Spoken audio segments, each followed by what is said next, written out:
¿Qué tal? Bienvenidos amigos del Grupo Multimedia de Comunicación La Cerca, 23 de febrero de 2016, triste efemérides de hace 35 años del golpe de Estado del Teniente Coronel Antonio Tejero. Hablaremos de ello con nuestros contertulios que nos acompañan esta tarde para ver cómo vivieron ellos ese día y cómo vivieron los días posteriores a ese fatídico golpe de Estado que casi, por lo menos lo intentaron, cargarse la frágil en aquel momento democracia española. Saludamos a los oyentes de Radio Chinchilla que nos escuchan todos los miércoles a partir de las 8 de la tarde desde 105.3 de la frecuencia modulada. Hoy tenemos a tres, aparte de muy buenos amigos, los tres contertulios de excepción con los cuales ustedes van a disfrutar. Nos conocemos de hace mucho tiempo y somos amigos de verdad los cuatro. Pero antes de todo, como siempre en esta Tertulianos en la Red, yo voy a permitir el lujo, entre comillas, de comentarles algunas reflexiones y algunos análisis que he hecho, y me voy a poner muy serio al respecto de lo que yo creo y entiendo que ocurre en este país y que quizás no debiera de ocurrir, o al menos deberíamos de reflexionar al respecto de por qué ocurre y, en todo caso, por qué lo consentimos. Así las cosas me van a permitir, yo he titulado esto El bipartidismo en España. Y voy a empezar este texto que me he permitido escribir con cierta ironía, porque una de las mejores maneras de hacer que un sistema sea estable es que no haya elementos desestabilizadores. Hablo que con cierta ironía. Me explico, es muy sencillo. En una plantación agrícola, para que la producción sea buena, hay que eliminar las malas hierbas, a los insectos y a otros animales que amenazan con comerse las plantas.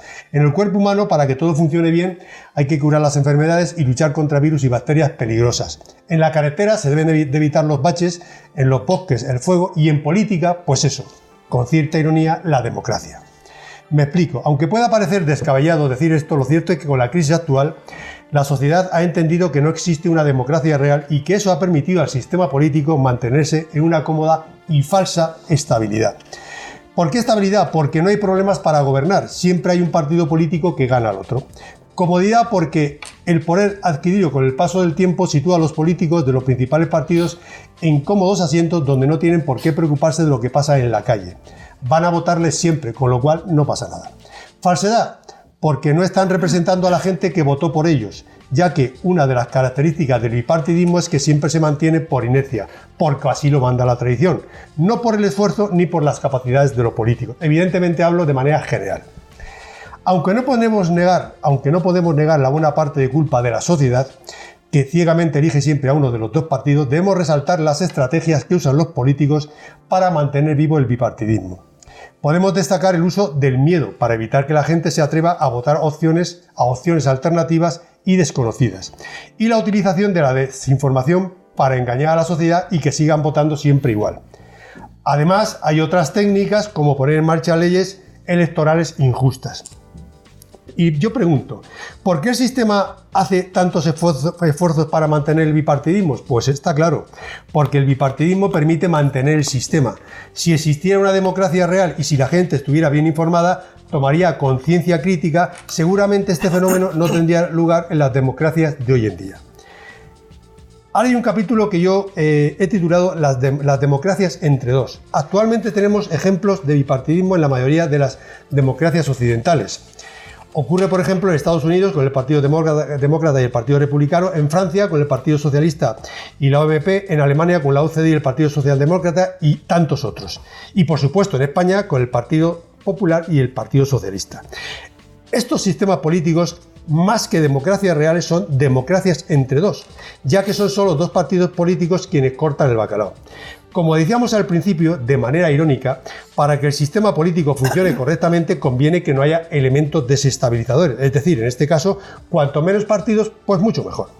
Si hay muchos partidos, las decisiones políticas serán más complicadas de consensuar. De ahí que la irrupción de las formaciones políticas de Podemos y Ciudadanos en las últimas elecciones autonómicas y municipales, y especialmente en las generales del 20D, hayan hecho romper los resortes de la democracia entre dos española y en este momento no seamos capaces en España de formar un gobierno al que la democracia actual bipartidista nos tiene acostumbrados.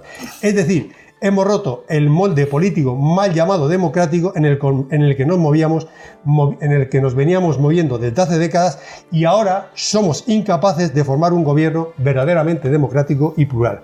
A las pruebas me remito. No tienen ustedes más que ver cualquier periódico, radio o leer a la televisión de España en el sitio que quieran.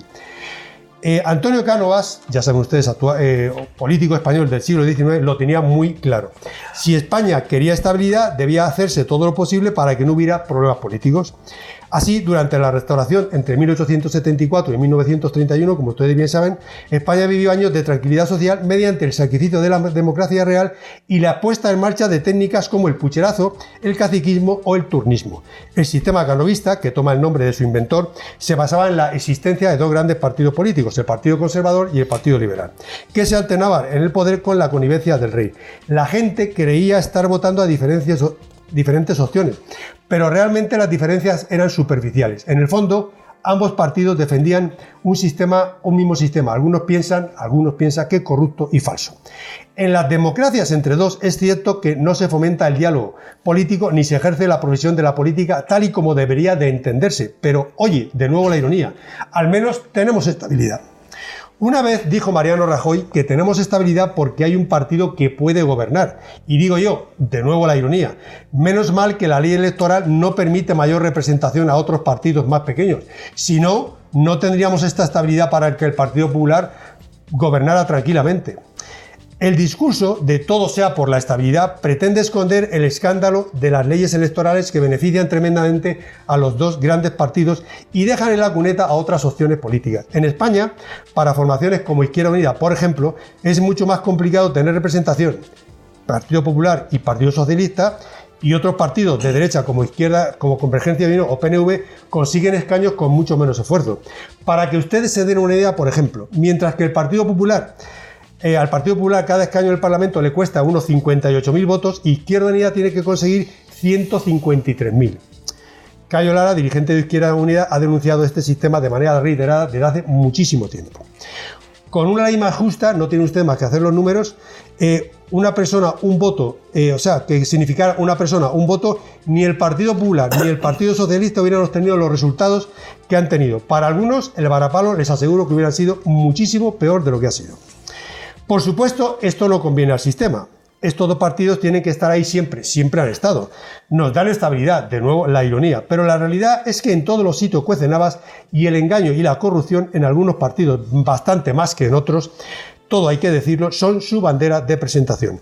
Esto no tienen ustedes nada más que constatarlo viendo la prensa de todo tipo a diario. Es raro el día en que no aparece algún caso de corrupción o, en el mejor de los casos, a algún político tragarse sus propias palabras tras recular en sus discursos originales. Pero la imagen exterior de España nos viene muy bien, de nuevo la ironía. Partido Popular y PSOE dan confianza y estabilidad. Puede que la gente los odie y estén hartos de ellos, pero los mercados están encantados de ellos. Y evidentemente no me voy a meter ahora en lo que supone el tener unos mercados de confianza en cualquier sistema democrático que se precie. Eso será para otra, digamos, editorial introducción que yo le haga en estos encuentros digitales. En cierta manera, el sistema considera que a más democracia, menos estabilidad. En realidad, todo esto lo hacen por nuestro bien. De nuevo la ironía.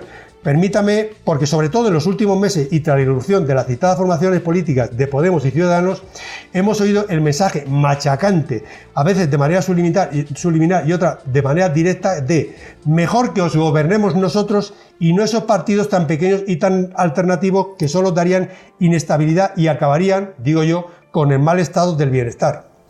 Es decir, el miedo por bandera de presentación de sus argumentos políticos.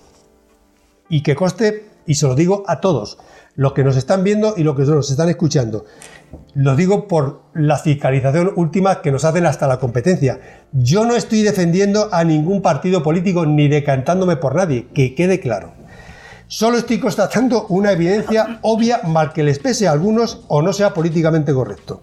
La Constitución Española de 1978 representó la culminación de la transición española, al menos en el plano jurídico. Fue elaborada por una comisión de 7 diputados, los 7 magníficos lo llamaban, 3 de UCD y 4 de la oposición, quienes elaboraron un borrador luego discutido en el Congreso y en el Senado.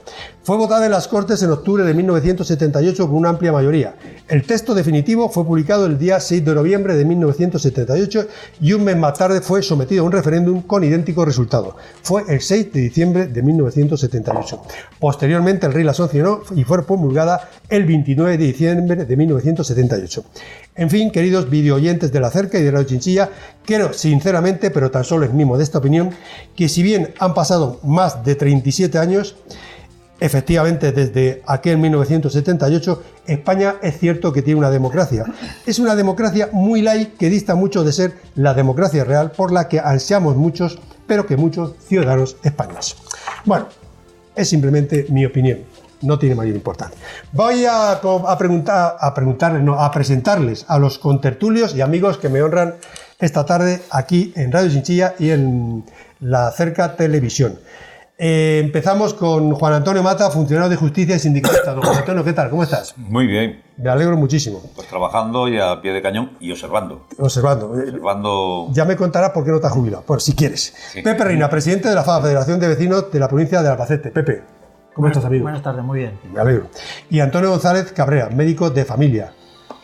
Muy buenas. ¿Cómo estás? ¿Bien? Muy bien. No nos hacemos viejo, Antonio. Sí. Eso es el deporte que hacemos a diario. Debe ser, eso es bueno para conservarse. ¿Ah, que sí? Pero de todas formas, el tiempo es inexorable con todo y con todo. Parece que tengamos ahora 34 años. En la flor de la vida. Pues claro que sí. Bueno, ¿dónde estaban ustedes, Juan Antonio, por ejemplo? ¿Dónde estabas tú hace 35 años que se produjo el golpe del Estado del teniente coronel Antonio Tejero? ¿Ah? Decía triste efeméride. ¿Dónde estabas tú en aquel momento? Bueno, Tejero fue la cara visible del Parlamento. Detrás de Tejero había muchos. Y había muchos de la ciudad, de los ciudadanos civiles, de la sociedad civil, y había muchos también de las fuerzas vivas que habían mantenido al régimen, de aquellos que asesinaron a los abogados de Atocha, que ordenaron el asesinato de los abogados de Atocha. Y digo, Antonio Tejero fue la cabeza, la cara visible del golpe de Estado, pero había muchos más. Yo estaba, casualmente, ya que estamos hablando de Chinchilla, en Chinchilla. Sí. Estaba en Talsa, negociando el convenio de la empresa Tableros Albacete, de Tableros Albacete de Talsa.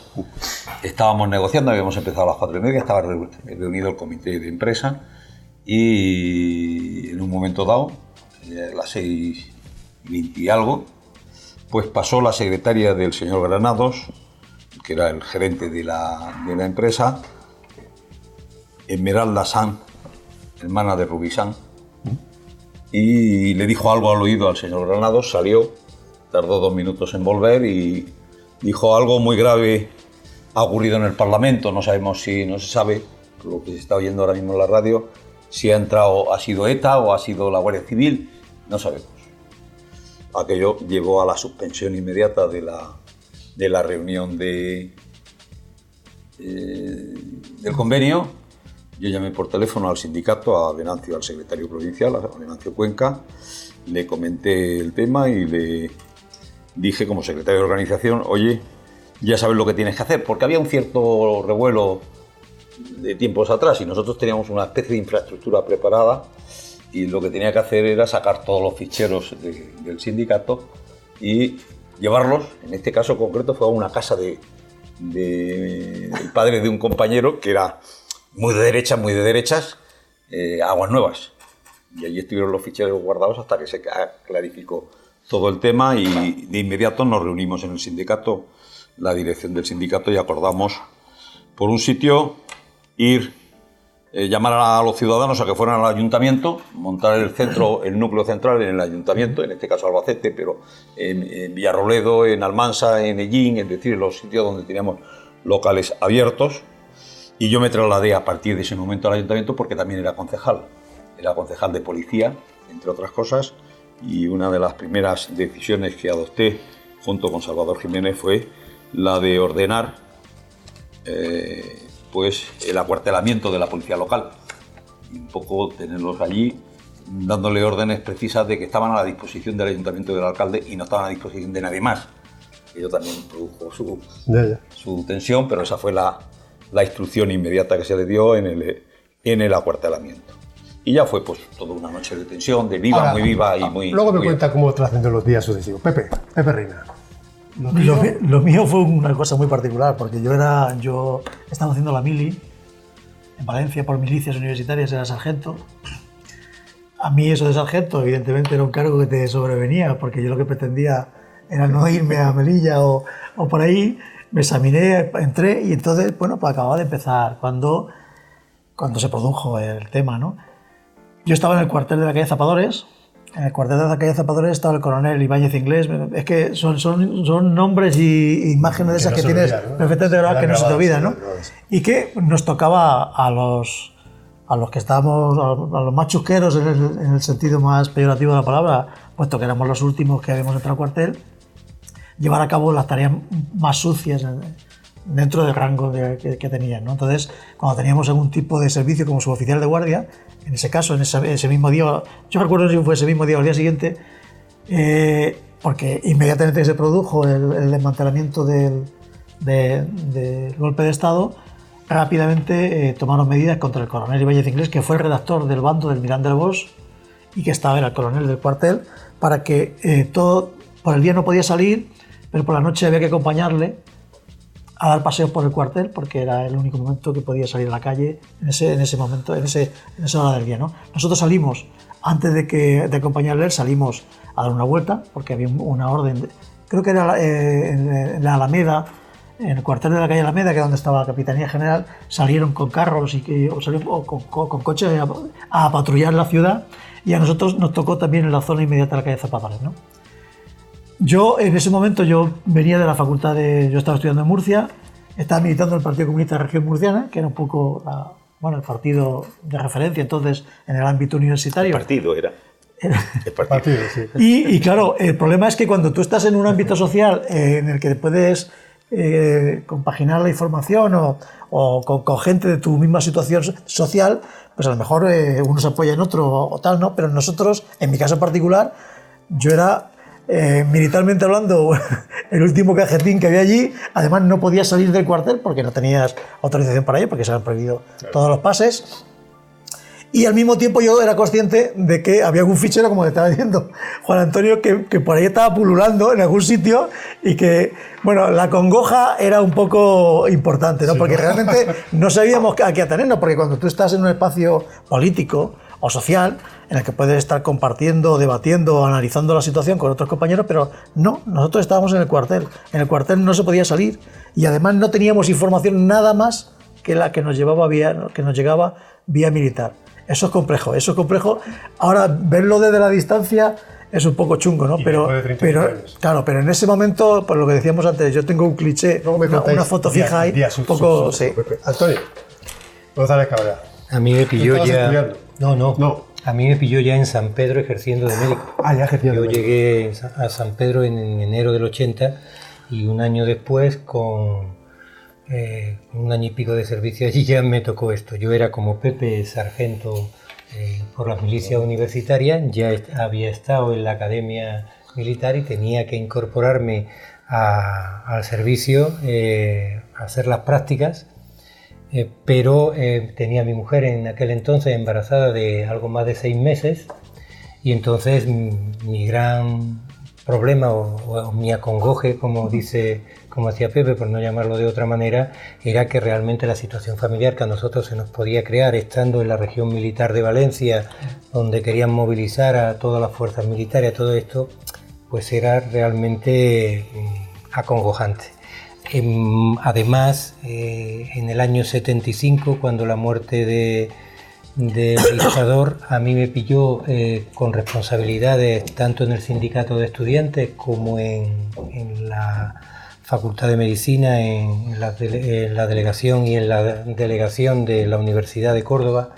Y entonces, aunque nos habían dicho que con la subida a la jefatura del Estado del rey Juan Carlos, pues todos aquellos archivos, había habido una amnistía general y todo aquello, todo el mundo sabía que de archivos desaparecidos no había nada, con lo cual, bueno, pues realmente la sensación de incertidumbre y dónde podía terminar aquello, pues era bastante importante en toda la gente que en aquella época habíamos militado. Yo había militado en Liga Comunista Revolucionaria y también había militado en el PT, Y bueno, veníamos con una mochila no muy agradable para quienes teóricamente deseaban volver a retomar el poder en España. Y digo deseaban volver a retomar porque uno de los grandes lastres que yo veo en esto, y que lo hilo un poquito con tu introducción, es que en este país se hizo una transición. Aquí no hubo una ruptura como ocurrió en Portugal mediante una revolución de las estructuras anteriores, con lo cual esta transición ha conservado muchas cosas que posiblemente hoy estén detrás de esa desconfianza de muchos ciudadanos hacia lo que es el sistema en el que estamos. Porque si se hubiera roto con muchas de ellas, ojo, no estoy diciendo que no fuera buena nuestra transición, ni muchísimo menos. Digo lo que siempre decimos, que podía haber sido mucho mejor. Sin duda. Y posiblemente este país tiene lo que tiene porque es lo que se merece tener en función de lo que ha ido haciendo. Me parece que ¿Sentisteis miedo, Juan, Pepe, Antonio? ¿Fuisteis conscientes de lo que podía ocurrir? Yo quizás era un poco de lo que se jugaba en ese momento todavía, pero el entorno es que el entorno en ese momento, rodeado de militares por todos sitios, insisto, con un mandato expreso de que en Valencia en concreto, porque en otros sitios quizás no tanto, pero ahí es que era evidente, y insisto, yo en ese momento me consideraba, pues no sé, un cero patatero, que además no tienes información, porque el problema de esto siempre es poder acceder a otras fuentes de información que te permita saber contrastar. Qué va a pasar, por qué ha ocurrido, qué ocurre. Claro, es que no había ni televisión. Antes de que intervenga Antonio, le voy a dar un detalle porque lo relaciono con alguien, para mí una persona muy, muy querida, muchísimo más seguro por él, que es el padre de Antonio. Yo vivía en aquella época, acababa de salir. Juan Antonio Mata. Sí, señor, de Juan Antonio. Yo acababa de. Escuchando. Yo viví durante un año, hasta diciembre de ese año, viví en la pensión de San Pedro. De Juan Manuel. De Ignacio. Donde se hospedaba el padre de Juan Antonio, que vendía telas en aquel pueblo. Y entonces, unos días después de aquello, que fue por allí, me dijo, estarías asustado, y dice, porque seguro que con lo dividido que estaba este pueblo, que sabéis lo que era San Pedro, dice, a por ti era por uno de los que hubieran ido. Digo yo, bueno, lo único que me faltaba que me dijeran, ¿no? Por eso es que me he acordado de esa anécdota y perdón. Asustado, sí. Yo voy a decir, miedo en el sentido de que se estaba en peligro algo por lo que habíamos luchado en la parte final de la dictadura, los que nos incorporamos a aquella lucha, que veíamos que empezaba a verse ya la luz y de golpe pues veías que se podía truncar y que se terminaba esa historia y que a partir de ahí se podía abrir un donde otra vez el terror, el miedo se metiera en la médula de los ciudadanos. Entonces, yo digo, miedo claro que teníamos. Ahora, yo sí quiero decir que pánico no, que no es lo mismo. Una cosa es el miedo, pero pánico de salir huyendo, de salir la inmensa mayoría de la gente con responsabilidad, y a mí me tocó con una gran responsabilidad, era el secretario de organización de la organización más odiada por parte de los golpistas, que era el Sindicato de Comisiones Obreras, la más odiada de todas, junto al PC y todo eso. Y luego era concejal en la institución democrática, con una responsabilidad en ese sentido grande también. Pero creo que no hubo pánico y se sobrepuso el decir hay que luchar contra esto. Yo puedo decir, la tarde-noche que organizamos, y a mí me tocó estar en una parte de ellas al frente, fue amplia. Aquella noche tuvimos ya 3 reuniones, grupos de gente en casas particulares, redactando tablillas, redactando esto, con los ciclostilos otra vez, sacándolos del trastero y poniéndolos en marcha, durmiendo en casas diferentes a la tuya, repartiendo a las 6 de la mañana tablillas. Yo me subí en el primer autobús, camino del polígono, y vine 3 veces repartiendo tablillas, llamando a la movilización de los ciudadanos. Es cierto, bueno, yo te voy a preguntar una cosa, que yo tengo información privilegiada, como tú sabes, sí, que aquí no voy a decir, jamás lo diré. Pero es cierto que hubo gente que casi tenía las maletas hechas para irse de este país, en Albacete. Pues no lo sé. sí hubo gente, probablemente hubo gente que en esto, pero yo en el núcleo en el que me voy, te digo, miedo, como dice aquel, pero pánico no, es decir, el de salir huyendo no. Yo me recuerdo, por decirte, te voy a hacer tres conversaciones. Acongojado, que es la palabra. Uno, mi hermano, que estaba en Elda, y me llamó por teléfono allí al ayuntamiento y diciéndome que me fuera para allá, que él me escondía allí. Esa fue una y le dije, yo mi sitio está en el ayuntamiento. Pero intervení en la tertulia. En el ayuntamiento de Albacete. Sí, que otra, mi madre. Claro. Otra mi madre que me llama y me dice, Juan Antonio, bueno, antes de venir al ayuntamiento pasé por mi casa. Le dije, no pasa nada, no, esto no ocurre nada, estar tranquilo, me voy al ayuntamiento, después de estar en el sindicato, paso por mi casa, veo a mis padres y me voy al ayuntamiento. Entonces, mi madre me dice, coño, vete a Málaga, coge el camino y vete a Málaga. Nosotros somos de Málaga, esto es lo otro. Se me ha perdido mi Málaga, se me ha perdido estar aquí. Pero muchacho, ¿qué puede ocurrir? ¿Qué puede ocurrir? Y luego la tercera fue el padre de Ruizan, Tristán, que era el jefe de servicio de mercados, muy de derechas, muy franquista él. Pero yo era concejal de mercados y él era supeditado en esto. Me dice, oye, Mata, si quieres la llave de arriba del mercado de Villacerrada, que hay un cuarto allí, te vas, yo te doy la llave, y le dije, Tristán, parece mentira que no me digas eso. Me iré a cualquier sitio a esconderme, menos a uno que tú sepas dónde estoy.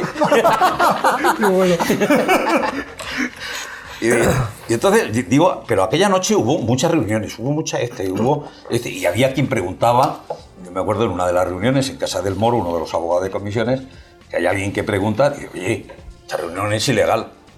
Y yo le digo, pues claro que es ilegal, ¿qué te creías? Si estamos en la zona donde está declarado el estado de excepción, pues claro que es ilegal, si esto fragua y nos coge, ya sabes que nos funde. Ojalá, si te quieres te quedes y no te vas.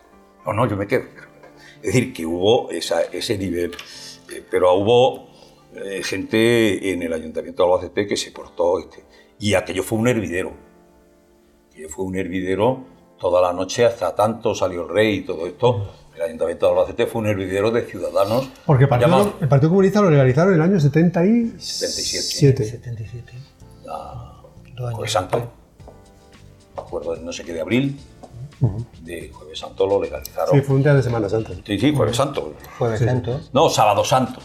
Sábado Santo. Yo me acuerdo que yo venía en el coche de Alicante, que había estado allí la Semana Santa, y volvíamos para Albacete, y entonces lo echamos la historia, llegamos a Albacete, nos juntamos, entonces no había móviles, pero bueno, teníamos nuestro sistema de tan para conectarnos, y enseguida nos juntamos pues en casa de José Gómez Urrea, me parece que nos juntamos unos pocos, y luego en el Alcázar, aquella misma tarde, pues ya para... Y Antonio Pepe y Juan Antonio Mata,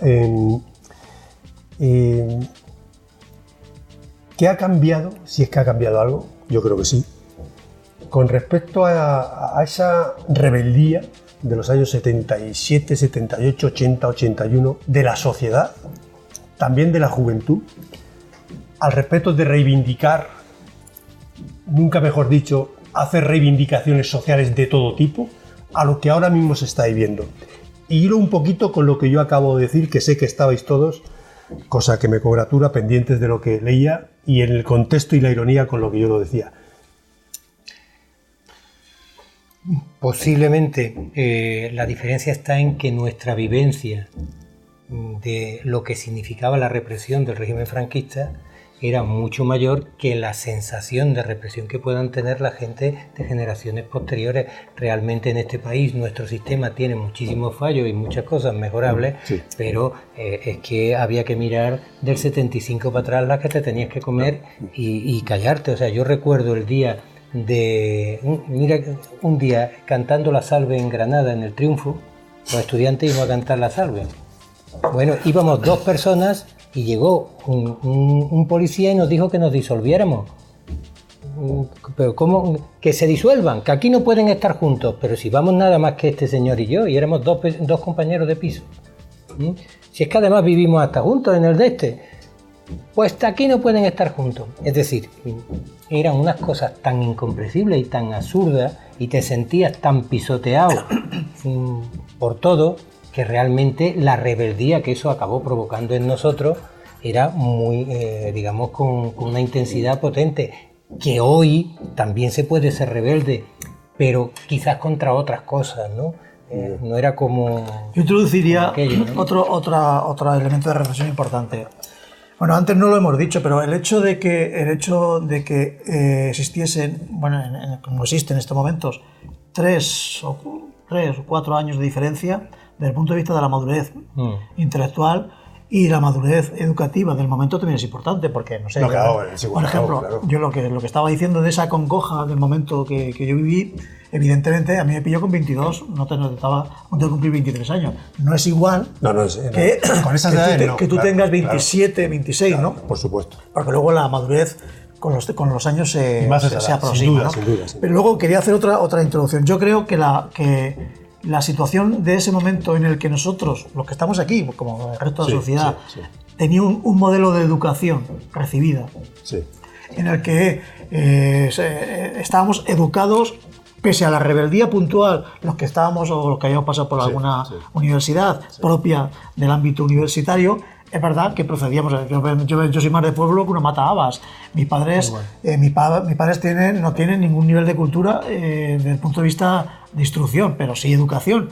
Pero eso sí que ellos les obligaba a educarte para que tú respondieses a unos parámetros educativos que ellos tenían anteriormente. En estos momentos, los parámetros, mis hijos, pues tienen otros parámetros, otros registros. Al margen otra referencia. Claro, al margen de que ellos piensen o actúen como les parezca oportuno en virtud de la información que están teniendo. Por tanto, el modelo educativo del que nosotros procedíamos es muy importante a la hora de tomar decisiones y a la hora de reflexionar sobre cualquier situación de ese momento. Y por otro lado, desde el punto de vista personal. Claro, desde el punto de vista personal, nosotros teníamos cada uno, podríamos estar imbuidos por una serie de valores, una serie de cuestiones que nos hacía comportarnos de determinada manera. Como decía Antonio, ahora mismo la situación es totalmente distinta. Primero, la educación que tienen los jóvenes, por utilizar un poco un parámetro sociológico relativo a los movimientos emergentes del 15M, que dieron después lugar a todos los temas políticamente hablando de Podemos, Ciudadanos y estas cosas, son totalmente distintos, ¿no? Eso desde el punto de vista social, proceden de un estrato social con una formación general, hablo general, totalmente distinta a la que teníamos nosotros. Y luego desde el punto de vista personal ya cada uno, las circunstancias son cada una, pero se pueden ver de otra manera. Pero creo que partimos de situaciones totalmente distintas. Aún así, yo creo que los jóvenes, yo el otro día lo hablaba con mi hija está trabajando de periodista en México y ella, bueno, hace un seguimiento permanente de todo esto y es evidente que está posicionada con los valores, no con la estructura de Podemos, lo cual me alegra desde el punto de vista, insisto, de esa rebelión contra la situación establecida, no con los métodos, pero es que los métodos los estamos analizando desde nuestro prisma y de nuestra manera de ver las cosas, ¿no? Es una buena reflexión, efectivamente. Yo le he dado muchas vueltas a la cabeza de qué hemos hecho mal la generación de la transición para haber desconectado en buena parte la generación, la de nuestros hijos, haberlas desconectado del tema social y del tema político. Y algo hemos hecho mal. En cuanto a la rebeldía, ¿te refieres? Y en cuanto a compromiso. Pues también. Es decir, yo ahora no hablo tanto de rebeldía. En el Está sentido, bien, el compromiso está bien. Está bien. El tema en cuanto a compromiso. Entonces, yo creo que probablemente hemos hecho mal el darle todo, por supuesto, compromiso todo por social, hecho. Pepe, compromiso social. Que te estoy viendo compromiso social. Ya te voy conociendo. El tema de a lo mejor haberle dado demasiadas cosas hechas, cosas que a la generación de la transición nos la tuvimos que buscar. Los dos compañeros que hay aquí pasaron por sede universitaria. Yo pasé por un taller de carpintería a los 14 años. Pero que al final universidad fueron las dos cosas. Universidad, porque para mí aquella parte fue una universidad, una escuela de enseñanza tremenda, el decir, aprender en ese estado. Entonces, probablemente ahí hemos fallado, el darle demasiadas cosas hechas a nuestros hijos y todo esto, y no haberles inculcado ese esa historia del compromiso. Hoy, quizás, en la época del franquismo, se hablaba poco de política en las familias por miedo, pero se intuía. Pero ahora es que no se habla porque, claro, esto no es nuestro, esto no nos importa, esto no sé qué, esto no sé cuánto. Pero sectores amplios, incluso de gente que ha estado comprometida. Entonces, han tenido que venir y ocurrir cosas para que haya una eclosión fuerte. Y ha sido que yo no estoy de acuerdo en buena parte de cómo se ha producido el tema, pero bueno, se ha producido.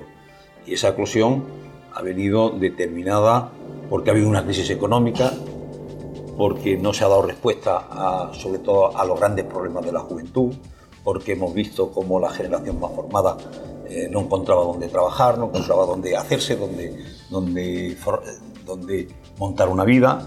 Entonces hay pues, alguien que analiza sociológicamente la sociedad y los movimientos, pues ha sabido capitalizarlo y ha sabido recoger una parte de todo ello. Pero al mismo tiempo yo creo que no hemos sabido defender que la democracia hay que defenderla con firmeza y con claridad, pero la democracia de verdad, la democracia arrancada desde la base. Y entonces eso pues, ha hecho que ahora mismo salten muchos parámetros. El problema es que en eso que ha saltado, veremos a ver si ahora se sabe administrar o no. Que son mi pero duda. Fíjate, Juan Antonio, permitidme, yo como veis intervengo un poco, pero permitidme que yo creo que ahora, con sus pros y sus contras y sus altibajos, yo pienso que quizás ahora en España es cuando empieza a haber una democracia real. Yo no iría tanto pero porque estoy negando la que había. Pero es mi opinión. Digo, o sea, para tener claro, yo me crispo cuando oigo hablar a alguien que no sé qué y oigo hablar de la casta. Ya. Yo me crispo porque yo no soy ni la mayoría de los que han estado en esto, hemos sido de la casta. Yo solamente voy a hacer un matiz y permíteme que lo diga solamente por lo que tú estás diciendo. Yo no voy a entrar en términos ni de casta ni en términos peyorativos de nadie, como otros, pues sobre todo la derecha, hace al respecto de Podemos, e insisto que yo no estoy defendiendo aquí a Podemos, nada más lejos de la realidad. No es algo que a mí ideológicamente con la que yo me pueda identificar, lo puedo decir claramente. Sin embargo, sí he de decir una cosa, contra todo lo que, por ejemplo, Mariano Rajoy dice de que es que a mí me han votado 7 millones de electores, que es cierto, y parece ser que es que esos 7 millones de electores valen menos que los 6 millones a los que han votado a Podemos y a Izquierda Unida. Cuidado, es que cuando se habla de que es la izquierda marxista, revolucionaria, leninista y bolchevique y venezolana o boliviana o como se quiera llamar, pues cuidadito al parche, porque a lo mejor estamos hablando de que más de 6 millones de españoles han votado a eso. Cuidadito al parche, que no es ninguna tontería. El tema... ¿Me entendéis por lo que os lo digo, no? Cuando Rajoy está planteando de que tiene que gobernar la mayoría, que le ha ganado con un 28%. Gana el que tiene el 50%. Ese sí gana. Y el que tiene luego la mayoría en el Parlamento. Los otros inicialmente pierden, aunque uno tenga más votos que otro. Luego el tema es juntar los votos y los diputados necesarios y suficientes para gobernar. Entonces lo que está intentando introducir en el país Mariano Rajoy y la derecha es un mensaje un mensaje trucado, un mensaje que busca la confusión. El PP no ha ganado, el PP ha perdido 18 puntos desde las últimas elecciones aquí, ha perdido todo el poder autonómico, todo el poder municipal y ha perdido el poder del Estado en cuatro años. Votado, pero no ha ganado. Y entonces... Yo, de todas maneras, es que me parece... Y entonces querer agarrarse ahí a ese clavo ardiendo es intentar confundir al país. Sí. Pepe. El PP ha perdido. Es que no han perdido los ciudadanos. Hemos empezado a hablar de una reflexión que hemos trasladado la reflexión al tema electoral. Sí. A mí me gustaría cerrar antes. Si tuviera que empezar a decir por aquí, mejor me callo, porque es que vamos a dejar de gozar. Pero a mí me interesaba poner de manifiesto respecto al tema anterior, que me da la sensación, y es una intuición mía, que es necesario que se produzca una situación económica y social grave para que se inviertan en los esquemas y por tanto se lleve a cabo una remodelación de valores. Es decir, nosotros, si bien políticamente hablando, antes analizábamos que habíamos pasado por una situación chunga, sí, debido a las circunstancias anteriores, en cambio, desde el punto de vista económico, la situación económica del país, pese a los altibajos, iba adecuadamente o iba mejorando sustancialmente, partiendo de la base de donde veníamos, y por tanto la educación y los valores estaban modificando hábitos y actitudes de los jóvenes de esa época. Sí. Los jóvenes o la generación siguiente a la nuestra, que puede ser por nuestros hijos, sí, quizás han vivido acomodados a una situación económica relativamente fácil, y por tanto esa necesidad de poner en valor, o de rebeldía, como búsqueda, si quieres, de un mayor compromiso social, sí, no lo tenían a corto plazo, hasta que se produce una situación ya un poco jodida. Como la que tenemos ahora. La crisis económica que se produce a partir del 2008 aproximadamente, sí, y que a partir de ese momento, cuando se empiezan a poner de manifiesto jóvenes saliendo a la calle, llevando a cabo actuaciones de todo tipo, y que por tanto eso está cambiando, y de hecho, y trasladando al ámbito político después, electoralmente hablando, esa manera de ver la sociedad, esa crisis de valores que era evidente en ese momento como consecuencia de una situación que se había producido totalmente de ruptura con lo anterior, se empezó a trasladar ahí y se ha puesto a manifiesto con los últimos resultados electorales. Pero por eso decía que yo sí que creo que hay compromiso social, sí que creo que hay mayor compromiso. Lo que ocurre es que el compromiso, tal y como nosotros lo entendíamos, quizás no sea exactamente el mismo. Creo que la aparición de estos grupos políticos, que después, insisto, ya veremos los resultados, o traduciremos a los resultados electorales, creo que son consecuencia de que esta gente, la gente joven que tiene ahora de 20 a 20 y tantos años, ha vivido una situación muy chunga, que no se la esperaba, y además fue una fractura, por lo menos no, informativamente hablando, no hubo un proceso adecuado para ir generando conciencia y opinión pública, y es necesario poner en valor, yo creo, que los jóvenes sí que están comprometidos. Yo hablo ahora mismo por los jóvenes que conozco, por la gente próxima de mi familia. Yo tengo dos hijos, uno con 24 años y otro con 21, y hay gente que está preguntando permanentemente, que está posicionándose permanentemente y que están empezando a contactar con colectivos sociales. Por tanto, si eso, que puede ser simplemente un ejemplo, creo que depende, por un lado, de la transmisión de valores que cada uno hagamos en nuestro ámbito personal y familiar, sí, y por otro lado, por supuesto, por los medios de comunicación. No tengo ningún problema. Yo cuando hablo antes es que hay un montón de temas y es muy difícil tratar de poner sobre la mesa todo, porque habría que matizar muchísimas cosas, al menos yo intentaría matizar, pero primero, una frase que tú decías antes, se intuía.